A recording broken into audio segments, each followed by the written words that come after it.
It's up to you, Charlie, my boy, said Mr. Wonka. It's your factory. Shall we let your Grandma Georgina wait it out for the next 2 years, or shall we try to bring her back right now? Real quick, I best I gotta go over this. Grandma Georgina took so many that if you take each pill does 20 years. Okay? So each of the three, Grandma Georgina, Grandpa Joe, and Grandma Josephine all took 4 pills because they got greedy and they all took 4 pills. And now they're babies. Now they're babies, except for Grandma Georgina. She was 78. So when she took 4 pills each pill is worth 20 years. That takes you back. So now she has to wait 2 years before she comes back into existence. Can I read? Huh? Can I read? What do you want to read? Yeah. Where are we at? Right there. It's up to you, Charlie, my boy, said Mr. Wonka. It's your factory. Shall we let your Grandma Georgina wait it out for the next 2 years, or shall we try to bring her back right now? You don't really mean you might be able to bring her back, cried Charlie. There's no harm in trying. Is there? If that's the way you want it. Oh yes, of course I do. For mother's sake, especially. Can't you see how sad she is? Sad she is? Want me to take over? Sad she is? Yeah. Okay. Mrs. Bucket was sitting on the edge of the big bed, dabbling her eyes with a hanky. My poor old mother, she kept saying. She's -2, and I won't see her again for months and months and months, if ever at all. Behind her, Grandpa Joe, with the help of Oompa Loompa, was feeding his 3-month-old wife, Grandma Josephine, from a bottle. Alongside them, Mr. Bucket was spooning something called Wonka's Spudge Melon baby food into 1-year-old Grandpa George's mouth, but mostly all over his chin and chest. Big deal, he was muttering angrily. What a lousy, rotten, busted up this is. They tell me I'm going to the chocolate factory to have a good time, and I finish up being a mother to my father-in-law. Everything's under control, Charlie, said Mr. Wonka, surveying the scene. They're doing fine. They don't need us here. Come along. We're off to hunt for Grandma. He caught Charlie by the arm and went dancing toward the open door of the great glass elevator. Hurry up, my dear boy. Hurry up, he cried. We've got to hustle if we're going to get there before. Before what, Mr. Wonka? Before she gets subtracted, of course. All minuses are subtracted. Don't you know any arithmetic at all? They were in the elevator now, Mr. Wonka was. So remember how the Great Goose, when the, what's-her-face went on the goose and fell in? And they were hoping that they did not light the furnace, that particular furnace?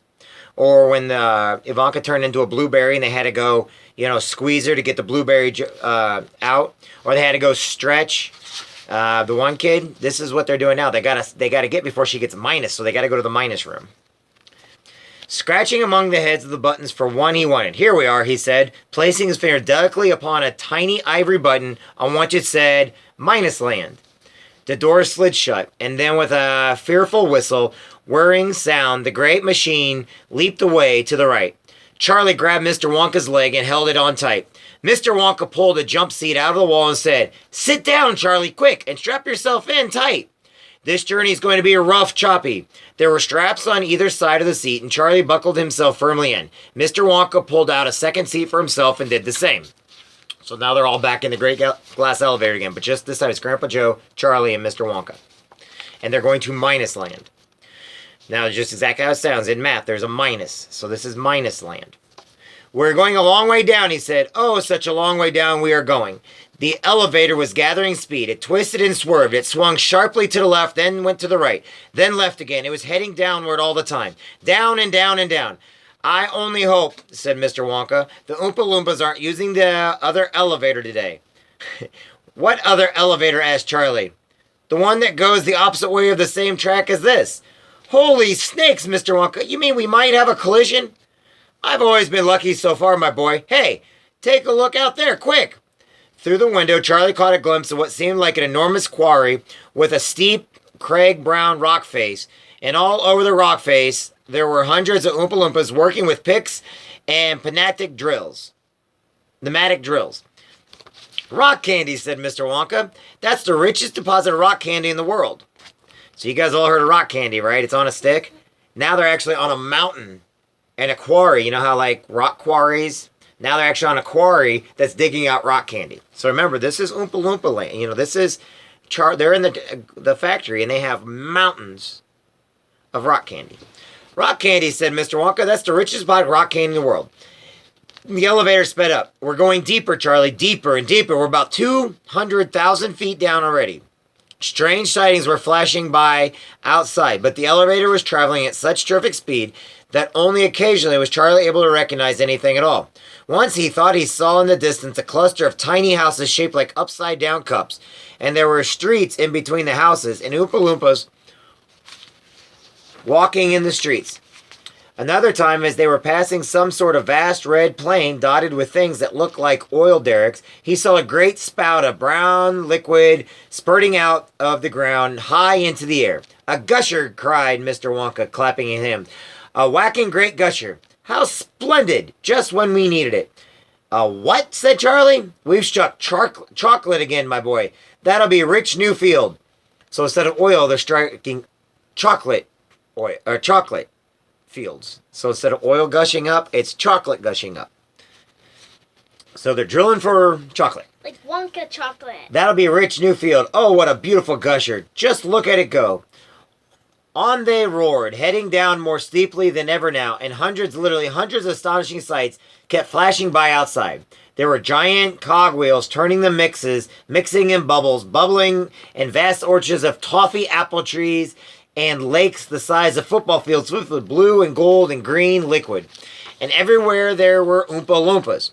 You realize, said Mr. Wonka, that what you saw earlier on what you went around the factory with all those naughty little children was only a tiny corner of the establishment. It goes down for miles and miles. And as soon as possible, I shall show you all the way around slowly and properly. But that will take 3 weeks. Right now, we have other things to think about. And I have important things to tell you. Listen carefully to me, Charlie. I must talk fast, for we'll be there in a couple minutes. I suppose you guessed, Mr. Wonka went on, what happened to all those Oompa Loompas in the testing room when I was experimenting with Wonka Fight. Of course you did. They disappeared and became minuses, just like your grandma Georgina. The recipe was miles too strong. One of them actually became minus 87. Imagine that. You mean he's got to wait 87 years before he can come back, Charlie said? That's what kept bugging me, my boy. After all, one can't allow one's best friends to wait around as miserable minuses for 87 years. And get subtracted as well, said Charlie. That would be frightful. Of course it would, Charlie. So what did I do, Willy Wonka? I said to myself, if you can invent Wonka Fight to make people younger, then surely to goodness you can also invent something else to make people older. Aha, cried Charlie. I see what you're getting at. Then you could turn the minuses quickly back into pluses and bring them home again. Precisely, my dear boy. Precisely. Always supposing, of course, that I could find out where the minuses had gone to. The elevator plunged on, diving steeply toward the center of the earth. All was blackness outside now. There was nothing to see. So once again, Mr. Wonka went on. I rolled up my sleeves and set to work. Once again, I squeezed my brain, searching for the new recipe. I had to create age, to make people old, older, oldest. Ha-ha, I cried. For now, the ideas were beginning to come. What is the oldest living thing in the world? What lives longer than anything else? A tree, said Charlie. Right you are, Charlie. What kind of tree? Not that Douglas fir, not the giant redwood, not the sequoia. No, no, my boy. It's a tree called the bristlecone pine that grows upon the slopes of Wheeler Park in Nevada, USA. You can find bristlecone pines on Wheeler Peak today that are over 4,000 years old. This is a fact, Charlie. Ask one dendrologist you like and look that word up in the dictionary when you get home. Will you please? So, that started me off. I jumped into the great glass elevator and rushed all over the world collecting special items from the oldest living things. A pint of a sap from a 4,000-year-old bristlecone pine. The toenail clippings from a 168-year-old Russian farmer called Petrovich Gregorgovich. An egg laid by a 200-year-old tortoise belonging to the king of Tonga. the tail of a 51-year-old horse in Arabia, the whiskers of a 36-year-old cat called Crumpets, an old flea which had lived on crumpets for 36 years, the tail of a 207-year-old giant rat from Tibet, the back teeth of a 90-year-old gremlin king living in a cave on Mountain Popocatépetl, the knuckle bones of a 7-year-old Catalu from Peru. All over the world, Charlie, I tracked down very old, ancient animals and took an important little bit of something from each one of them. A hair or an eyebrow or something. It was no more than an ounce or two of toe jam scrapes from between its toes while it was sleeping. I tracked down the whistle pig, the bobolink, the skyrock, the polyfrog, the giant grulick, the stinging slough. Did Mr. Wonka collect these? Yep, he was collecting all these from all over the world. The venomous squircle who can spit poison right into your eye from 50 yards away. But there's no time to tell you about them all now, Charlie. Let me just say quickly that in the end, after lots of boiling and bubbling and mixing and testing in the inventing room, I produced one tiny cup of oily black liquid and gave 4 drops of it to the brave 20-year-old Oompa Loompa volunteer to see what happened. What did happen? Charlie asked. It was fantastic, cried Mr. Wonka. The moment he swallowed, he began wrinkling and shriveling up all over. His hair started dropping off and his teeth started falling out. Before I knew it, he had suddenly become an old fellow of 75. And thus, my dear Charlie, was Vita-Wonk invented. Did you rescue all the Oompa Loompa minuses, Mr. Wonka? Every single one of them, my boy. 131 all told. Mind you, it wasn't quite as easy as all that. There were lots of snags and complications along the way. Good heavens, we're nearly there. I must stop talking now and watch where we're going. Charlie realized the elevator was no longer rushing and roaring. It was hardly moving at all now. It seemed to be drifting. Undo your straps, Mr. Wonka said. We must get ready for action. Charlie undid his straps and stood up and peered out. It was an eerie sight. They were drifting in a heavy gray mist, and the mist was swirling and swishing around them as though driven by winds from many sides in the distance. The mist was darker and almost black, and it seemed to be swirling more fiercely than ever over there. Mr. Wonka slid open the doors. Stand back, he said. Don't fall out, Charlie, whatever you do. The mist came into the elevator. It had the fusty, reeky smell of an old underground dungeon.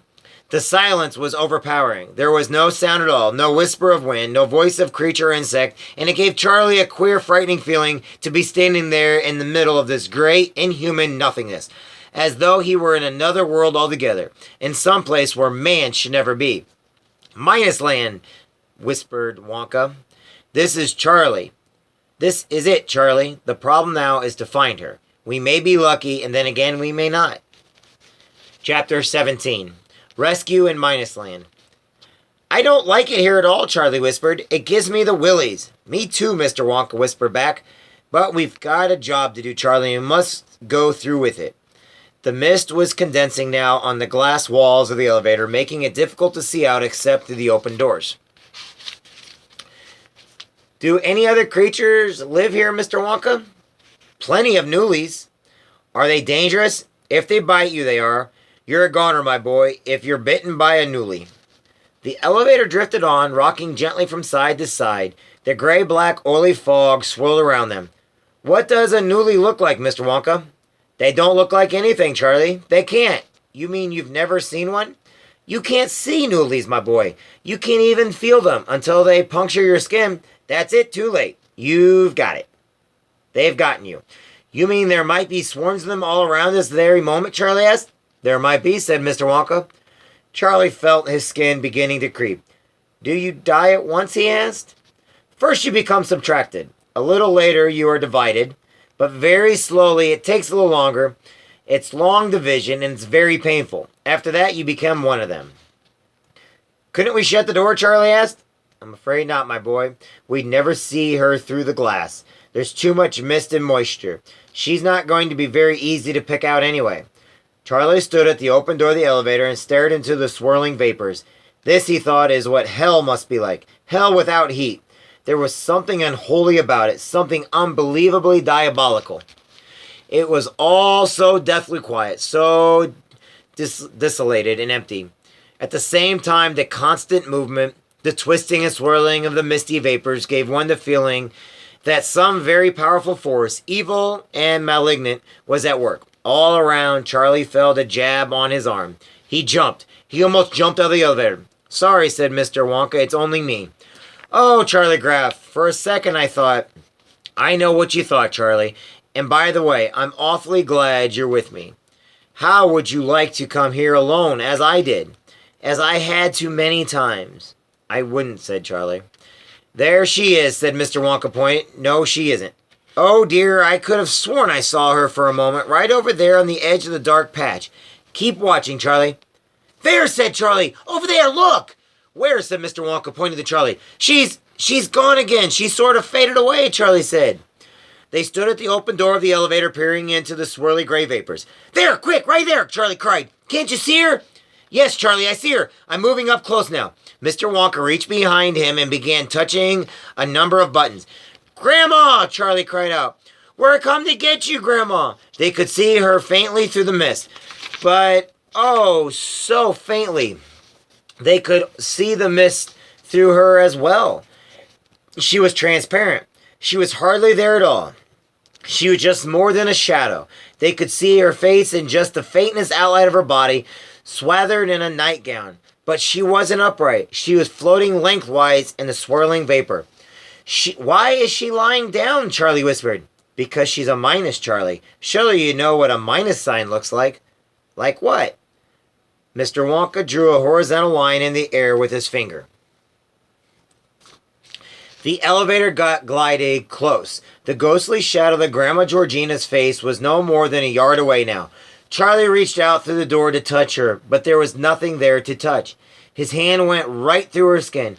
Grandma, he grasped. She began to drift away. Stand back, ordered Mr. Wonka, and suddenly from some secret place inside his coattails, he whisked out a spray gun.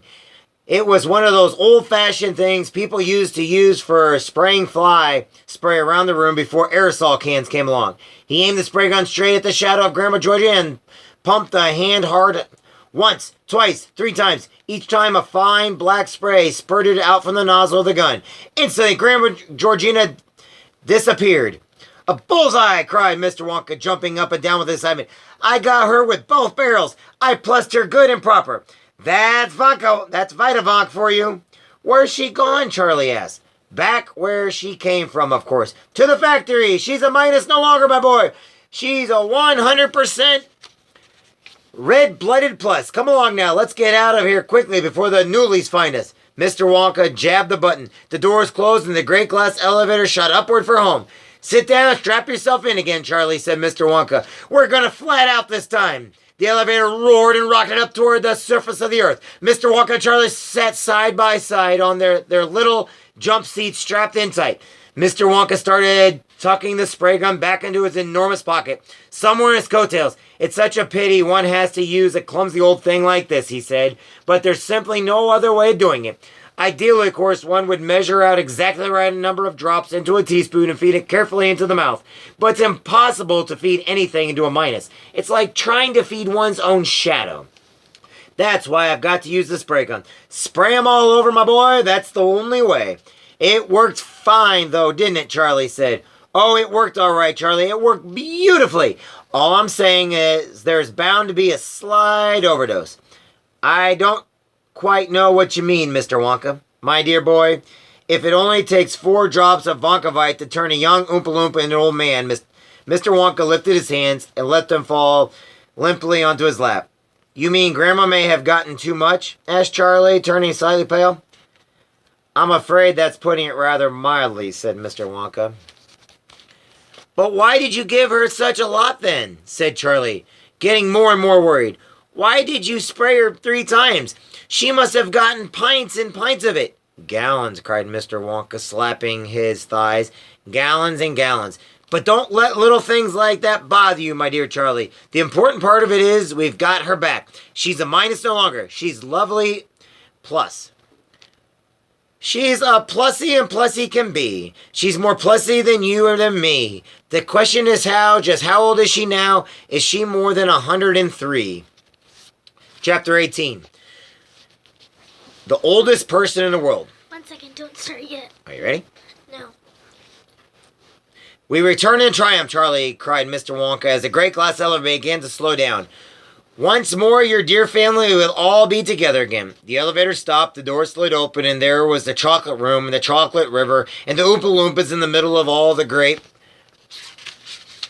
bed belonging to the old grandparents. Charlie, said Grandpa Joe, rushing forward. Thank heavens you're back. Charlie hugged him. Then he hugged his mother and his father. Is she here? He said, Grandma Georgina. Nobody answered. Nobody did anything except Grandpa Joe, who pointed to the bed. He pointed, but he didn't look where he was pointing. None of them looked at the bed except Charlie. He walked past them all to get a better view, and he saw at one end the two babies, Grandma Josephine and Grandpa George, both tucked in and sleeping peacefully. At the other end, don't be alarmed, said Mr. Wonka, running up and placing a hand on Charlie's arm. She's bound to be just a tiny bit overplussed. I warned you about that. What have you done to her? Cried Mrs. Bucket. My poor old mother. Prop her against the pillows at the other end of the bed was the most extraordinary thing Charlie had ever seen. Was in some ancient fossil? It couldn't be that because it was moving slightly and now it was making sounds, croaking sounds, the kind of sounds a very old frog might make if it knew a few words. Well, well, well, it croaked. If it isn't, dear Charlie. Grandma, cried Charlie. Grandma Georgina, oh. Her tiny face was like a pickled walnut. There were such masses of creases and wrinkles that the mouth and eyes and even the nose were sunken almost out of sight. Her hair was pure white and her hands, which were resting on top of the blanket, were just little lumps of wrinkly skin. The presence of this ancient creature seemed to have terrified not only Mr. and Mrs. Bucket, but Grandpa Joe as well. They stood well back away from the bed. Mr. Wonka, on the other hand, was happy as ever. My dear lady, he cried, advancing to the edge of the bed and clasping one of those tiny wrinkled hands in both hands. Welcome home! And how are you feeling on this bright and glorious day? Not too bad, croaked Grandma Georgina. Not too bad at all, considering my age. Good for you, said Mr. Wonka. Atta girl! All we've got to do now is find out exactly how old you are. Then we shall be able to take further action. You're taking no further action around here, said Mrs. Bucket, tight-lipped. You've done enough damage already. But my dear old metal-headed muggle-wump, said Mr. Wonka, turning to Mrs. Bucket. What does it matter that the old girl has become a trifle too old? We can put that right in a jiffy. Have you forgotten about the Wonkavite? And however every tablet makes you 20 years younger. We shall bring her back. We shall transform her into a blossoming, blushing maiden in a twink of an eye. What good is that when her husband's not even out of diapers yet? Wailed Mrs. Bucket, pointing fingers at the 1-year-old Grandpa George so peacefully sleeping. Madame, said Mr. Wonka, let us do one thing at a time. I forbid you to give her that beastly Wonkavite, said Mrs. Bucket. You'll turn her into a minus again, and just as sure as I'm standing here. I don't want to be a minus, croaked Grandma Georgina. If I ever have to go back to that beastly minus land again, the Noolies will griddle me. Fear not, said Mr. Wonka. This time I myself will supervise the giving and the medicine. I shall personally see to it that you get the correct dosage. But listen very carefully now. I cannot work out how many pills to give you until I know exactly how old you are. That's obvious, isn't it? It is not obvious at all, said Mrs. Bucket. Why can't you give her one pill at a time and play it safe? Impossible, madame. It is a very serious case such as this. Wonkavite doesn't work at all when given in small doses. You've got to throw everything at her in one go. You've got to hit her with it hard. A single pill wouldn't even begin to shift her. She's too far gone for now. It's all or nothing. No, said Mrs. Bucket firmly. Yes, said Mr. Wonka. Dear lady, please listen to me. If you have a very severe headache and you need 3 aspirin to cure it, it's no good taking only one at a time and waiting for hours between each. You'll never cure yourself that way. You've got to gulp them down all in one go. It's the same with Wonkavite. May I proceed? Oh, all right. I suppose you'll have to, said Mrs. Bucket. Good, said Mr. Wonka, giving a little jump and twirling his feet in the air. Now then, how old are you, my dear Grandma Georgina? I don't know, she croaked. I lost count of that years and years ago. Don't you have any idea, said Mr. Wonka. Of course I don't, gibbered the old woman. Nor would you if you were as old as I am. Think, said Mr. Wonka. You've got to think. The tiny old wrinkled brown walnut face wrinkled itself up more than ever. The others stood waiting. The Oompa Loompas, enthralled by the sight of this ancient object, were all edging closer and closer to the bed. The two babies slept on. Are you, for example, 100, said Mr. Wonka, or 110, or 120? It's no good, she croaked. I never did have a head for numbers. This is catastrophe, cried Mr. Wonka. If you can't tell me how old you are, I can't help you. I dare not risk an overdose. Gloom settled upon the entire company, including, for once, Mr. Wonka himself. You've messed it up good and proper this time, haven't you? Said Mrs. Bucket. Grandma, Charlie said, moving forward to the bed. Listen, Grandma, don't worry about exactly how old you might be. Try to think of a happening instead. Think of something that happened to you, anything you like, as far back as you can. It may help us. Lots of things happened to me, Charlie. So many things happened to me. But can you remember any of them, Grandma? Oh, I don't know, my darling. I suppose I could remember one or two if I thought hard enough. Good, Grandma, good, said Charlie eagerly. Now, what is the very earliest thing you can remember in your whole life? Oh, my dear boy, that really would be going back a few years, wouldn't it? When you were little, Grandma, like me, can't you remember anything you did when you were little? The tiny sunken black eye glimmered faintly, and a sort of smile touched the corners of the almost invisible little slit of the mouth.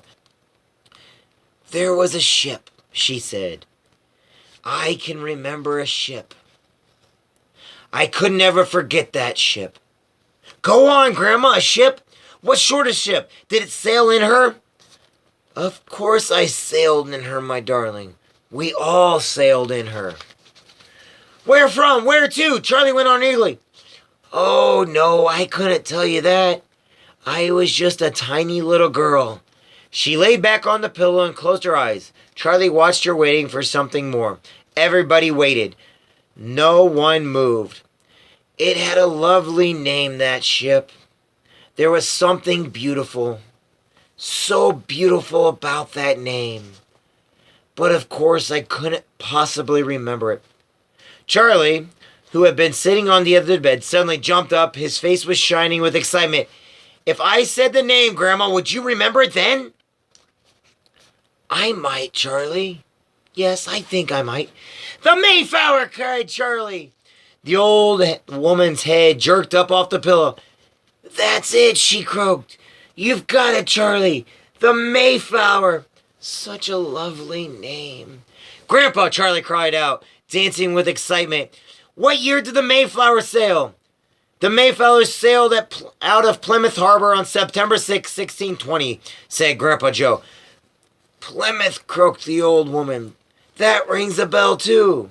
Yes, it might easily have been Plymouth. 1620. Sorry. 1620, cried Charlie. Oh, my heavens above. You mean you do it, Grandpa.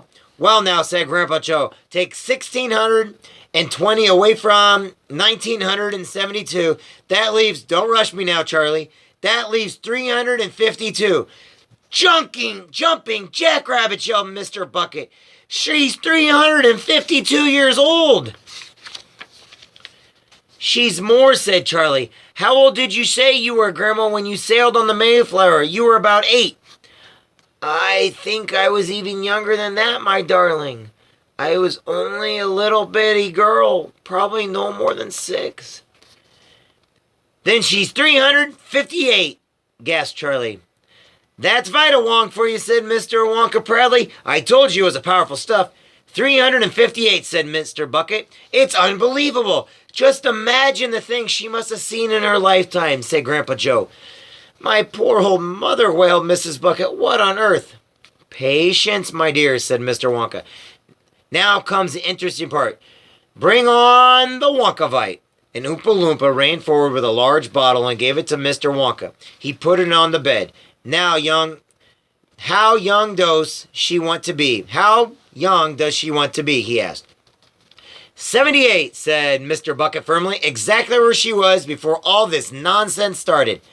Surely she'd like to be a bit younger than that, said Mr. Wonka. Certainly not, said Mrs. Bucket. It's too risky. Too risky, too risky. Too risky, croaked Grandma Georgina.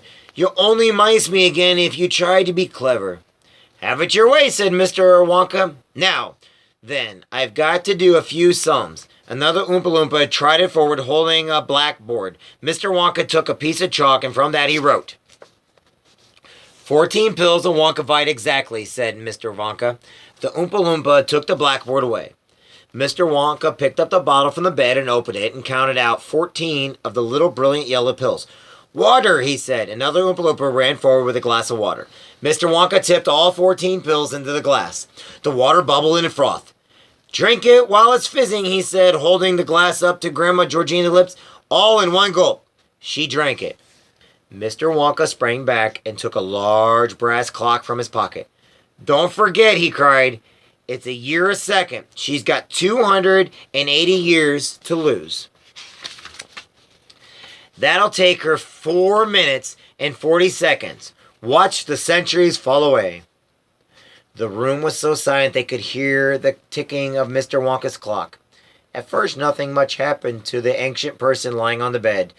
She closed her eyes and laid back. Now and again, the puckered skin of her face gave a twitch and her little hands jerked up and down, but that was all. 1 minute gone, called Mr. Wonka. She's 60 years younger. She looks just the same to me, said Mr. Bucket. Of course she does, said Mr. Wonka. What's a mere 60 years when you're over 300 to start with? Are you all right, Mother? Said Mrs. Bucket. Anxiously, talk to me, Mother. 2 minutes gone, called Mr. Wonka. She's 120 years younger. And now definite changes were beginning to show in the old woman's face. The skin was quivering all over, and some of the deepest wrinkles were becoming less and less deep. The mouth less sunken, the nose more prominent. Mother, cried Mrs. Bucket, are you all right? Speak to me, Mother, please. Suddenly, with a suddenness that made everyone jump, the old woman sat bolted right up in bed and shouted, We've beaten them! Yorktown surrendered! We've kicked them out! Those dirty British! She's going crazy, said Mr. Bucket. Not at all, said Miss Wonka. She's going through 18th century. 3 minutes gone, said Mr. Wonka. Every second now she was growing slightly less and less shriveled, becoming more and more lively. It was a marvelous thing to watch. Gettysburg, she cried. General Lee is on the run! And a few seconds later she let out a great wail of anguish and said, He's dead! He's dead! He's dead! Who's dead? Said Mr. Bucket, craning forward. Lincoln, she wailed. There goes the train. She must have seen it, said Charlie. She must have been there. She is there, said Mr. Wonka. At least she was a few seconds ago. Will someone please explain to me, said Mrs. Bucket, what on earth? 4 minutes gone, said Mr. Wonka. Only 40 seconds left. Only 40 more years to lose. Grandma, cried Charlie, running forward. You're looking almost exactly like you used to. Oh, I'm so glad. Just as long as it all stops when it's meant to, said Mrs. Bucket. I'll bet it doesn't, said Mr. Bucket. Something always goes wrong. Not when I'm in charge of it, sir, said Mr. Wonka. Time's up. She is now 78 years old. How do you feel, dear lady? Is everything all right? I feel tolerable, she said. Just tolerable? But that's no thanks to you, you meddling old mackerel. There she was again, the same cantankerous, crumbling old Grandma Georgina that Charlie had known so well before it started.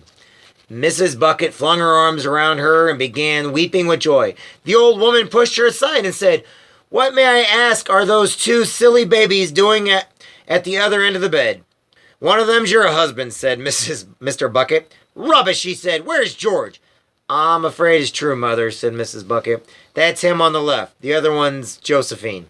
You chiseling old cheeseburger, she shouted, pointing a fierce finger at Mr. Wonka. What in the name of... Now, said Mr. Wonka.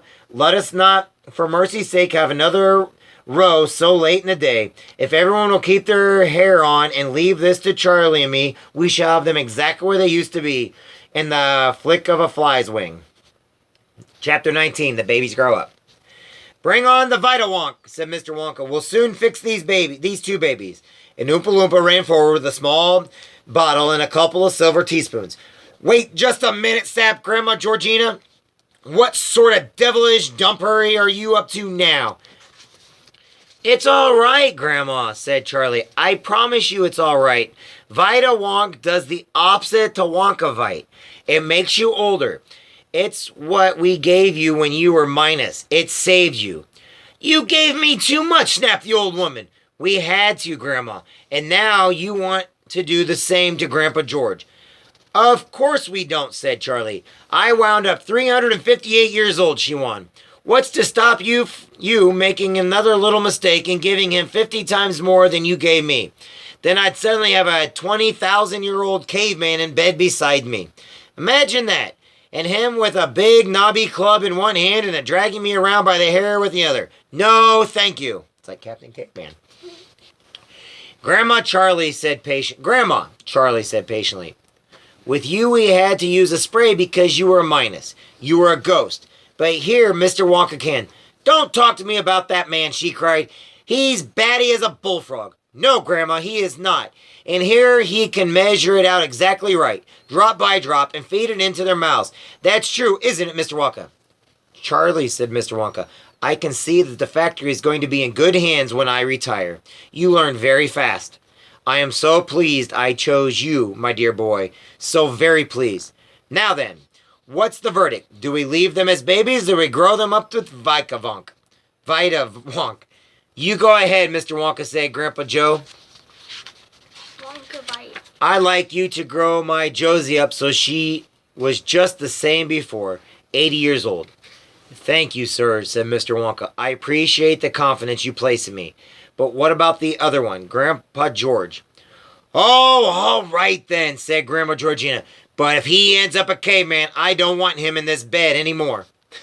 That's settled then, said Mr. Wonka. Come along, Charlie. We'll do them both together. You hold one spoon and I'll hold the other. I shall measure out 4 drops, and 4 drops only into each spoon, and we'll wake them up and pop it into their mouths. Which one shall I do, Mr. Wonka? You do Grandma Josephina, the tiny one. I'll do Grandpa George, the 1-year-old. The 1-year-old. Here's your spoon. Charlie took the spoon and held it out. Mr. Wonka opened the bottle and dripped 4 drops of oily black liquid into Charlie's spoon. Then he did the same to his own. He handed the bottle back to the Oompa Loompa. Shouldn't someone hold the babies while you give him it, said Grandpa Joe. I'll hold Grandma Josephine. Are you mad, Mr. Wonka? Don't you realize that Vita-Wonk acts instantly? It's not 1 year or a second like Wonkavite. Vita-Wonk is as quick as lightning. The moment the medicine is swallowed, ping, it all happens.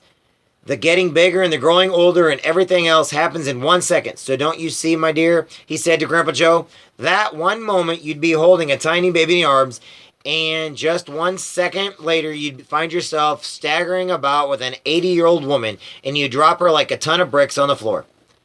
I see what you mean, Grandpa Joe said. All set, Charlie? All set, Mr. Wonka. Move around the bed to where the tiny sleeping baby lay. He placed one hand behind her head and lifted it. The baby awoke and started yelling. Mr. Wonka was on the other side. Sorry, let me start over. The baby awoke and started yelling. Mr. Wonka was on the other side of the bed doing the same to the 1-year-old George. Both together now, Charlie, said Mr. Wonka. Ready, set, go. Pop it in. Charlie pushed his spoon into the open mouth of the baby and tipped the drops down their throat. Make sure you swallow it, cried Mr. Wonka. It won't work until it gets in their tummies. It is difficult to explain what happens next, and whatever it was, it only lasted for 1 second. A second is about as long as it takes you to say aloud and quickly, 1, 2, 3, 4, 5. And that is about how long it took, with Charlie watching closely for the tiny baby to grow and swell and wrinkle into the 80-year-old grandma, Josephine. It was a frightening thing to see. It was like an old explosion. A small baby suddenly exploded into an old woman, and Charlie all at once found himself staring straight into the well-known and much-loved, wrinkly old face of the Grandma Josephine. "Hello, my darling," she said. "Where have you come from?" "Josie!" cried Grandpa Joe, rushing forward. "How marvelous you're back!" "I didn't know I'd been away," he said. Grandpa George had also made a successful comeback. "You were better looking as a baby," Grandma Georgina said to him. "But I'm glad you're growing up again, George, for one reason." "What's that?" asked Grandpa George. "You won't wet the bed anymore." Chapter 20, last chapter. How do you get someone out of bed? "I am sure," said Mr. Wonk, addressing Grandpa George, Grandma Georgina, Grandma Josephine, "I am quite sure the three of you, after all that, will now want to jump out of bed and lend a hand running the chocolate factory." "Who was?" said Grandma Josephine. "Yes, you," said Mr. Wonka. "Are you crazy?" said Grandma Georgina. "I'm staying right here where I'm in this nice, comfortable bed. Thank you very much." "Me too," said Grandpa George. At that moment, there was a sudden commotion among the Oompa Loompas at the far end of the chocolate room. There was a buzz of excitement, chatter, and a lot of running about and waving the arms, and all of this. A single Oompa Loompa emerged and came rushing toward them, toward Mr. Wonka, carrying a huge envelope in his hand. He came up close to Mr. Wonka. He started whispering Mr. Wonka a bit down to listen. Remember, the Oompa Loompas always come up and talk into his ear. "Outside the factory gates, cried Mr. Wonka. "Men. What sort of men?" "Yes, but do they look dangerous? Are they acting dangerous?" "And a what?" "A helicopter, and these men came out of it. They gave you this." Mr. Wonka grabbed the huge envelope and quickly slid it open and pulled out the folded letter inside. There was absolute silence as he skimmed swiftly over what was written on the paper. Nobody moved. Charlie began to feel cold. He knew something dreadful was going to happen. There was a very definite smell of danger in the air. The men outside the gates, the helicopter, the nervousness of the Oompa Loompas. He was watching Mr. Wonka's face, searching for a clue, for some changes in expression that would tell him how bad the news was. "Great whistling whangdoodles!" cried Mr. Wonka, leaping so high in the air that when he landed his legs gave way and crushed onto his backside. "Snorting snozzlewhackers!" he yelled, picking himself up and waving the letter about as though it were swatting mosquitoes. "Listen to this, all of you! Just listen to this!" he began to read aloud. "The White House, Washington, D.C. This is the letter. To Mr. Willy Wonka. Sir, today the entire nation, indeed the whole world, is rejoicing that the safe return of our commuter capsule from the space with 136 souls on board. Had it not been for the help they received from an unknown spaceship, these 136 people would never have come back. It has been reported to me that the courage shown by the 8 astronauts aboard the unknown spaceship was extraordinary. Our radar stations, by tracking the spaceship on its return to Earth, have discovered that it splashed down in a place known as Wonka's Chocolate Factory. That, sir, is why this letter is being delivered to you. I wish now to show the gratitude of the nation by inviting all 8 of those incredibly brave astronauts to come and stay in the White House for a few days as my honored guest. I am arranging a special celebration party in the Blue Room this evening at which I myself will pin medals for bravery upon all 8 of these gallant flyers. The most important person in the land will be present at this gathering to salute the heroes whose dazzled deeds will be written forever in the history of our nation. Among those attending will be the Vice President, Miss Elizabeth Tibbs, all the members of the Cabinet, the Chief of the Army, the Navy, the Air Force, all members of Congress, a famous sword swallower from Afghanistan who is now teaching me to eat my words. What you do is you take this S off the beginning of the word and you put it in the other end before swallowing it. And who else is coming? Oh yes, my chief interpreter and the governor of every state in the Union. And of course my cat, Mrs. Tabapus. A helicopter awaits all 8 of you outside the factory gates. I myself await your arrival at the White House with the very greatest pleasure and impatience. I beg to remain, sir. Most sincerely yours, Lancelot R. Gilligrass. Lancelot R. Gilligrass, President of the United States. P.S. Could you please bring me a few Wonka Fudge Mellow Delights? I love them so much, but everybody around here keeps stealing mine out of the drawer in my desk, and I don't tell Nanny. Mr. Wonka stopped reading, and in the silliness that followed, Charlie could hear people breathing. He could hear them breathing in and out much faster than usual. And there were other things too. There were so many feelings and passions, and there was so much sudden happiness and swirling around in the air. It made his head spin. Grandpa Joe was the first to say something. Yippee! He yelled out, and he flew across the room and caught Charlie by the hands, and the two of them started dancing along the back of the chocolate factory. A chocolate river. We're going, Charlie, sang Grandpa. We're going to the White House after all. Mr. and Mrs. Bucket were also dancing, laughing, and singing. Mr. Wonka ran all over the room, proudly showing the president's letter to the Oompa Loompas. After a minute or so, Mr. Wonka clapped his hands for attention. Come along, he called out. We mustn't dilly. We mustn't dally. Come on, Charlie. And you, Sir Grandpa Joe, and Mr. and Mrs. Bucket. The helicopter is outside the gates. We can't keep it waiting. He began hustling the four of them toward the door. Hey! Screamed Grandma Georgina from the bed. What about us? We were invited too. Don't you forget that. It said all 8 of us were invited, Grandma Josephine. And that includes me, said Grandpa George. Mr. Wonka turned to look at them. Of course it includes you, he said. But we can't possibly get the bed into the helicopter and go through the door. You mean if we don't get out of bed, we can't come? Said Grandma Georgina. That's exactly what I made, said Mr. Wonka. Keep going, Charlie, he whispered, giving Charlie a little nudge. Keep walking toward the door. Suddenly behind them, there was a great swoosh of blankets and sheets and pingings and bed springs as the 3 old people all exploded out of the bed together. They came sprinting after Mr. Wonka. Wait for us! Wait for us! It was amazing how fast they were running across the floor of the great chocolate room. Mr. Wonka and Charlie and the others stood staring at them in wonder. They leaped across the path and over the bushes like gazelles in springtime, with their bare legs flashing and their night shirts flying out from the bed. Suddenly, Grandma Josephine put the brakes on, so... See, they're flying out of bed. Hard, she skid 5 yards before coming to a stop. Wait, she screamed. We must be mad. We can't go to the famous party in the White House in our nightshirts. We can't stand there practically naked in front of all those people while the president pins medals on all of us. Oh, wailed Grandma Georgina. Oh, what are you going to do? Don't you have any clothes with you at all? Asked Mr. Wonka. Of course we don't, said Grandma Georgina. We haven't been out of that bed for 20 years. We can't go, wailed Grandma Georgina. We'll have to stay behind. Couldn't we buy something from a store, said Grandpa George. With what, said Grandma Josephina. We don't have any money. Money, cried Mr. Wonka. Good gracious me. Don't you go worrying about money. I've got plenty of that. Listen, said Charlie.